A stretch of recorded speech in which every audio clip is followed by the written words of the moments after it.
Yeah, let's talk about the roast. Congratulations. Thanks. First of all, you were man. so funny. Thanks. And not that you weren't going to be, but I think it's a tough environment to do it in.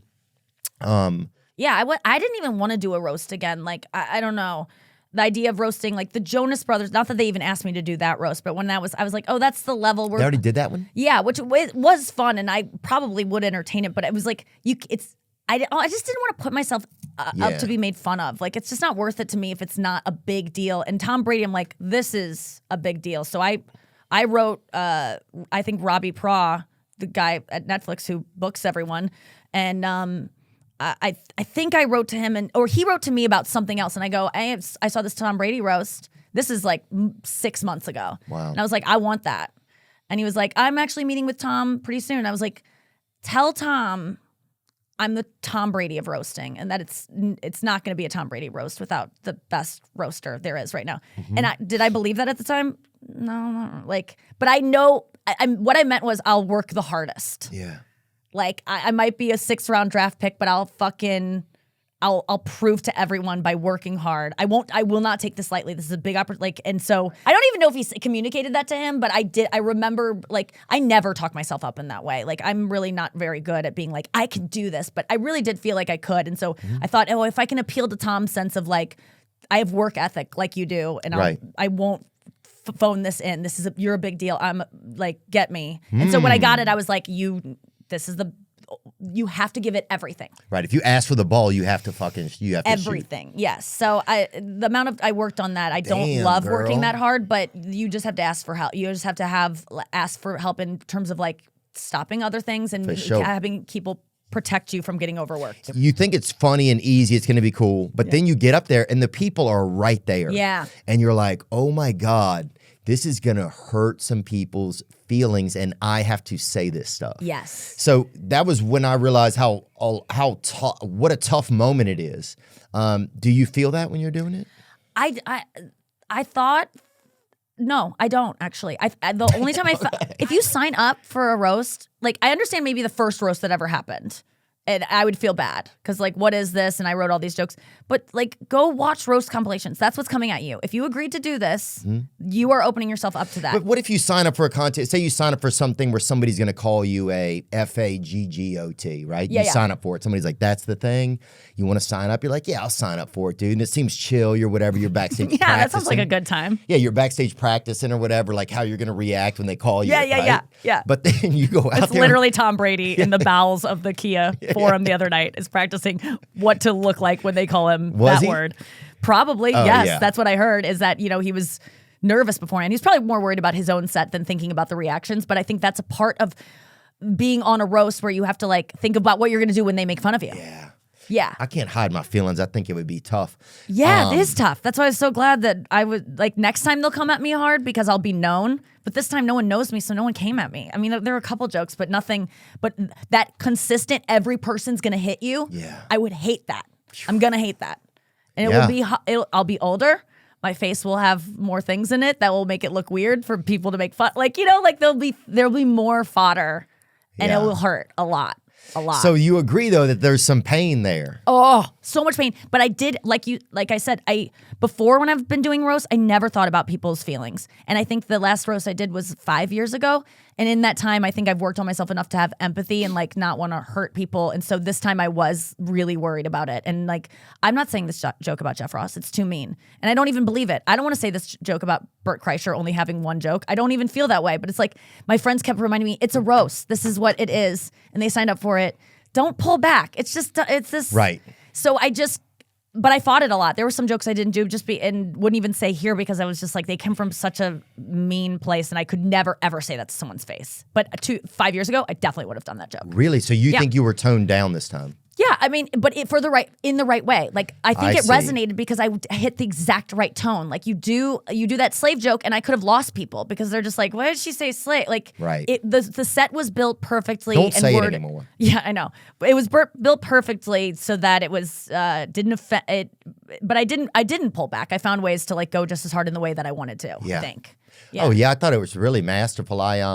Thanks, man. Yeah, it was really, really cool. And then, you just see you everywhere and everybody's like, she killed it. Really? This bitch is it. She's the fucking honky Cardi B, people are saying. Oh, Ben Affleck. What was it? What was he like? I'm always fascinated by him. I'm such a fan. You didn't? No, we didn't meet even Brady before the show began. We just like got mic'd, got sat, and then all of a sudden the show starts. Like, is that one of the reasons they do it, you think? So there's no... No, because I guess maybe this is a different production company this time, different network. It used to be Comedy Central. We would all hang out a little bit before, like 5 minutes before you'd shake their hand, like the guy you're about to roast. But there was none of that this time. And then Affleck, I think, just wanted in and out because he didn't want anyone to even know he was there to be roasted. And I think he was supposed to stay on stage after he got done, but he booked it out of there because Tom referenced him in his set at some point. And it was written in the prompter as if Ben would still be there, and he was gone. So I think either he got out because it didn't go the way he wanted it to, or he got out because he's like, I didn't realize it was going to be this kind of thing. I'm not going to sit there and get jokes told about me. Damn. So, but yeah, it was weird. So he was just in and out. In and out, yeah. And yeah, what was it like when he was up there? What's it like when somebody's up there and they are trying something, right? And it's maybe not being perceived or going over as well, right? We all do that. It's like trying a new joke. It's a brave way to do it. It just sucks for him that the reason his set went poorly is because he committed to a joke that is the whole, like if the joke doesn't work, the whole set's gone because the whole set was this one premise of I'm reading a tweet and I'm talking back to this guy. So if the first joke bombs, that's what's based, he didn't switch to another joke. Like for me, one of my joke bombs, I can get it back in the next one, totally different reset. But his was all about this one thing. So much risk. It was not a good, something. Either he didn't prepare well enough or something happened, but it could have happened to anyone. It's just, it happened to him and it sucked. He's always been a risk taker though, I feel like. Yeah, and he doesn't give a fuck. Like, no one's even talking about whatever that was. Like, it'll be forgotten. He'll be fine. And he is a risk taker. I like that he even did it.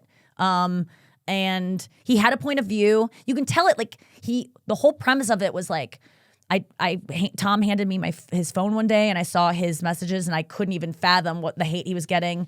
So he started talking to one of those people that was tweeting at him. And you could tell he was just that was his vendetta. He wanted to say something to the fans because he's been attacked so much. So it was a good never premise. Give him a break. Like he wanted to get something out that was inside of him. It just didn't come out the right way. But it was a good premise, I think, that was personal for him and obviously to Tom of getting so much hate. Like, do you jockey for position with the roasts on where you get to be in the order? I tried. I said, I want to go first. How does that work? You just like wait for them to tell you what the fuck is going on because there's no, like, you don't know a lot. They're just like, here's who's going to be on. And then you find out like, oh, that person dropped out a week ago. And I'm like, okay, well, I've been writing about them for a week. Like, can you tell me? Like, it's kind of like who dropped out? Mike Tyson. And then someone else I'll tell you off air. But yeah, like there were man or woman? I'm going to ask three questions. There were actually 3 men that dropped off. 2 comedians, Mike Tyson, and then 1 celebrity. 3 comedians. Actor. Mike Tyson. 2 comedians. 2 comedians. And they were men. Yeah, and I don't even know if they were confirmed. Maybe they were just Dillon. names that were floated. I wish. Because I'm friends with him enough to be like, don't drop out. What are you doing? This is great for you, But no, it wasn't Tim. And don't toss any names because I can't lie, and I'll make you cut it. I can't think of other people. Oh, good, great. I'm so glad your brain is doing exactly what you said it was doing before. I'm telling you. Dude, it's the real. idea is just empty, yeah. Dang. But Mike Tyson, so he didn't want to do it or he just couldn't? Who knows? He could have had something that he had to go training, do. Who knows? I think at one point Gronk was supposed to miss it. He was on it and then they took him off because he had to go to a wedding and then he decided to come back on. And I was like, thank God he made that roast so, like, it wouldn't have been the same without him. So I'm so glad he decided to do it. The people that dropped out would have been great, but it wasn't like they weren't showstoppers in terms of like, what's going to happen. They would have killed though. There was one in particular that I'm like, come on, man. What are you doing? You should have done it. And I think Dave Attell probably. No, I wish. He'd be amazing at it. I've never seen him do a roast though. That's what I thought too. But yeah, I wanted to go first. Because that's where I've gone before. Oh, okay. Right after the host. Just open it up and then I'm done and I can relax and just enjoy the night. I don't want to sit there all night like thinking about my set and like I just want to be done. I always want to go first on shows. I just don't want to wait around and think about That's how I am during sex, dude. And people, girls don't understand it. See, I want them to go first. And then, like, so I don't have to worry about pleasing. Them's me, dude. Yes, exactly. That's you're the same way. Yes.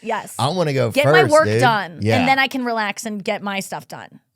Oh, I see what you're like doing. after I got you off, like now I feel like I can just relax. It's like when you massage someone and you're like, I'll massage you after this. Like I can't enjoy the massage because I'm like, I have to massage this bitch after this. Like, yeah, so it's like kind of like dude. that. But I ended up, I asked for a first spot, but I don't have any power. I was just like, I would like to really go first if there is a chance for me. And I'm the least famous person on the fucking thing. And I think it would really behoove the show for me to go early. I've gone early in three different roasts and it worked out, but I don't want to also be like, the last production company did it this way. Right. Because they might go, well, then we're not doing it that way because we're doing things differently. So what you were just the kind of differences between the Comedy Central version and the Netflix version, you think? Well, the one was it was live. It was live. So that made it totally different. Yeah, I think I didn't think about this before, but after the fact, like you can say I never censored myself, but it would get bleeped, and bleeped things aren't as funny as just saying it. Sometimes they are. Sometimes a bleep is funnier than the word. Right. But it was 100% live. Like, yeah, no way. So scary. Was it better having the Comedy Central run the roast, or was it better with Netflix? It was different. I think because this was live, I was just like, why are they gonna do that? Like, why are they doing do this it live? Because it was an event.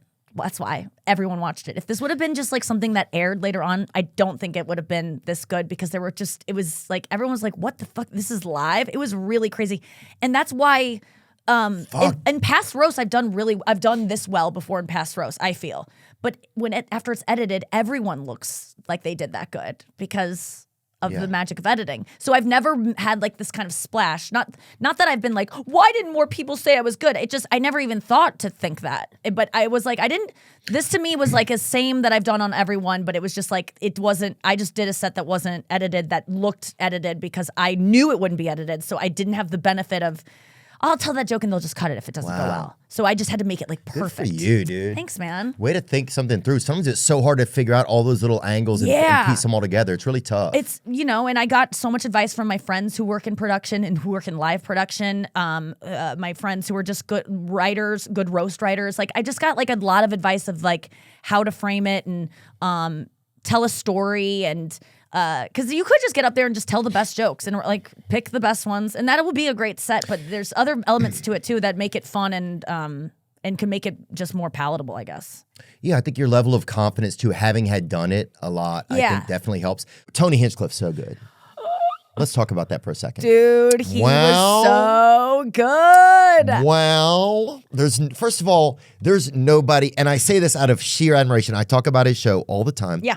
Kill Tony gets 100,000 people watching it live when it goes on YouTube at the same time. I get it. It's so good. He was a rock star that night. I remember I was like front row for it, and he's walking by me roasting and just like the steadiness of his pace, plus just looking like just going, nice shoes, Tom. Did you get those in the divorce? Like just like just so smooth, so confident. Who is this guy? Perfect way to get into it too, because it starts out in the crowd and you're just like, who's this guy doing a crowd bit that's like not the same as what we're doing up here? Dana White does his thing. Tony's like sitting there and then people know who he is obviously, but at that event maybe not as much. Yeah. But he owned that fucking room within seconds, and it just starts out slow. It's like good joke here. Oh, this guy knows how to write a joke. Oh, that one was fucking good too. And then the crescendo of like as soon as he gets to the comedians and starts going down the line at us. I really felt like I was watching a rock star. Like it felt like a musical performance to me. I told him that I'm like, it was rock star levels of good. Like just that's so walking cool. while roasting. And he told me like when he was delivering the last one about I forget. Rodney King? Yes, the King one. That was just a perfect, lyrically perfect joke. He said he almost fell off the stage. Wow. He felt his shoe like he had one of those moments of what if I would have fallen during that? Like it would have ruined, that would have been the worst thing ever, but that almost happened. Like, but he fucking killed. I saw him the other night, and we both know what each other are going through this week of like people knew of us before on a big level that I would have never expected for my career, but it's like next level now, and we're both like, you're feeling this too? Like it's a big deal for it's crazy. Yeah, it's really cool. So do you feel like this is kind of like a new level in your career? Yes. Let's go, dude. Dude, it's I'm not being modest about it because it's just undeniable. Like I don't get recognized this much. I don't like have people I don't have people saying I heard someone talking about you and they don't even know I know you. Like that's happened 100 times. Like this is a cultural event. Like I didn't know it was gonna it's really bigger than anything I could ever have done in my career. It will never be a bigger moment in my career than this, even if I become way bigger. Nothing this like big. Yeah, there was something about this, and I think also just that it's the Tom Brady effect too. I think Tom Brady was always kept so from the public in a lot of ways. Yes. Like he was around, but he was always he was always seemed like a safe guy, Yeah. a family man, who tried probably as hard as he could to keep it together, tried to keep things on his own terms. Yeah. And even then, and this just blew it open. Yeah. And this just blew it up. I'm curious to see what it'll be like now. After the show, what's it like when it ends? Are there like I cannot go look him in the face right now? Or there's some people I can't see? Yeah, I was like, I don't need to say anything to him. Like, he doesn't need to hear from me again. Like, everyone's gonna run up to him. Like, I already hugged him afterwards. He was very nice. Like, I don't need to bug him. But if I run into him, great. But I just went and found my parents. They were there, so I was just meandered off the stage and went. You and didn't talked to my DM parents. him or anything? No, I saw him on the way out. I was walking back to my dressing room, and he was leaving. And I just said, Tom, thank you so much, like real quick, because I really don't want to bug him. I wrote my number in blood. At that point, I knew we're not gonna be friends. Like, there is a vibe that you could feel. Like with Alec Baldwin at his roast, I was like, I became friends with him after that. Or friendly. Mm-hmm. He knows who I am. He was endeared to me. But Tom, I could just tell, was like, this is a one and done. Like, I wasn't trying to fuck him, but there's not gonna be he's not gonna be like, oh, you should come to my parties or something. Right. So I said thank you, and he said, thank you so much. You did great. Good luck with everything, which is kind of like, you'll never talk to me again. Well, yeah. Have a nice life. We never have to see each other. Yeah, again. and I understand it. Like, that's how I would feel too, probably in his shoes. But yeah, that was it. But afterwards, it's just like, Was there a big party after? Yeah, there's a party. Was it was at the Forum Club. Yeah, it was fun. My parents were there, so I was kind of like hanging with them, and it was just starting to feel like a little overwhelming of something big just happened in my life. And so it was starting to feel a little bit anxiety about, I was trying to process, like, was that good? Did I go too hard? What did it look like? I don't know anything. So I just kind of wanted to get out of there. And I had to be on Howard Stern at 3 a.m. I had to go get up for hair and makeup. So it was finished at 10. It was in New York, or it was L.A.? L.A., but I had to Stern be up. tapes out here, you had to fly over there? I did a remote from here, but I had to be up for hair and makeup at 3 a.m. I was like, can I just stay in this? But I had to do a new look because that's the way it works. But so I was kind of like, what's next? And then I had Jimmy Kimmel the next day. So you just go into what I have to keep doing this again and again and killing this hard and being this prepared, which is just impossible.